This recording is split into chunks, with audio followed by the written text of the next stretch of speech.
There are people who believe that the West are the biggest terrorists on the earth. There are people who believe that America causes more wars than anyone else, and they've killed more people than anyone else. It's not I'm calling for violence. I'm just making a commentary on how the world genuinely functions. But when you use a word like satisfaction, you understand that people will watch that and think, how can you possibly find any form of terrorism satisfying?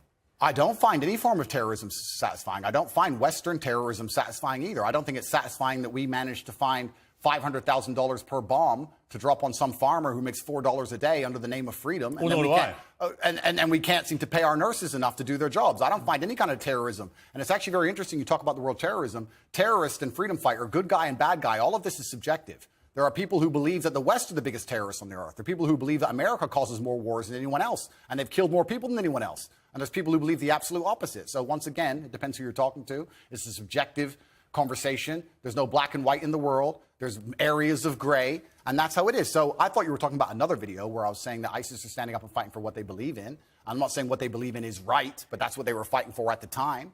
And it was a completely different video than the one you were actually referencing. But you would condemn them now? I don't condemn anybody doing anything bad to anybody. I'm not a person out here with a criminal record. I don't hurt anyone. I just spent my first segment on this show talking about how I believe in law and order and how important that is. I think people can operate inside of their lives safely and walk around, man, woman, child, can walk around in safety in any city they live in. How that law and order is constructed is not my jurisdiction. I'm not in charge of the law and order of Afghanistan, Tajikistan, Kyrgyzstan, Afghanistan, Kazakhstan, any of them. It's nothing to do with me. So you guys have heard what Andrew Tate had to say, right? I think the previous interview with Piers wasn't as conversational as this one is. I guess Piers is someone who listens, right? I guess many people felt like Piers was very defensive and they came all out on the guest, and maybe they've talked to him and he has listened. I think this one is one of the best interview I have watched so far with Piers and Andrew Tate. It's very nice to see two men really agreeing on something. But I want to point out a few things about what he said. He said about America being one of the greatest terror of all time, and they've killed more people than the world put together, and they've invaded many countries than we could ever imagine. Yeah, not just America, but particularly the West, America and all their so-called allies, They are fond of that, When they want anything, they get it.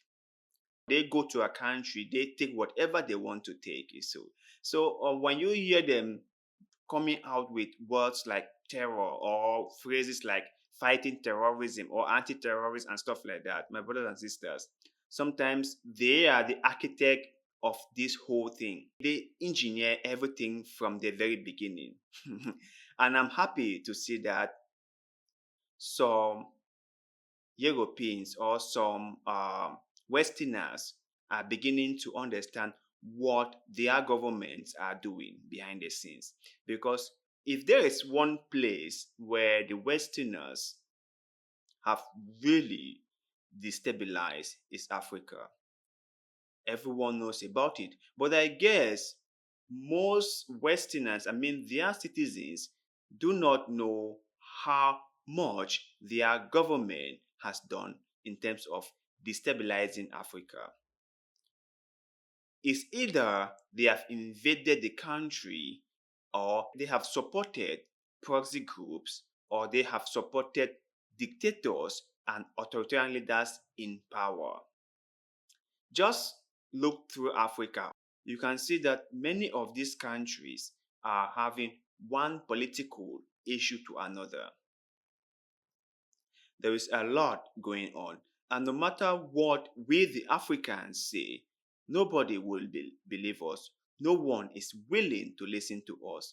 All they talk about is that you guys should work. You guys should fix your problems. You guys are lazy, and that is why things are not getting done. And do not get me wrong, some of the leaders are part of the problems because we have very, very corrupted leaders in Africa. But they are there because the Westerners or their Western masters have supported them. They have put them there.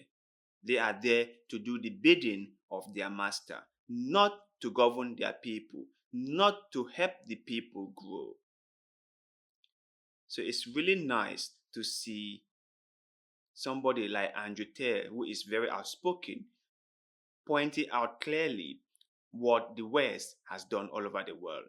And one funny fact he made that really got me was that the Westerners or the Western governments, like the government of England, has like $60,000 or $600,000, whatever the figure was, to make a grenade or a bomb to drop on someone, a farmer who earns maybe $4, and how their government has enough money to fund proxy wars here and there.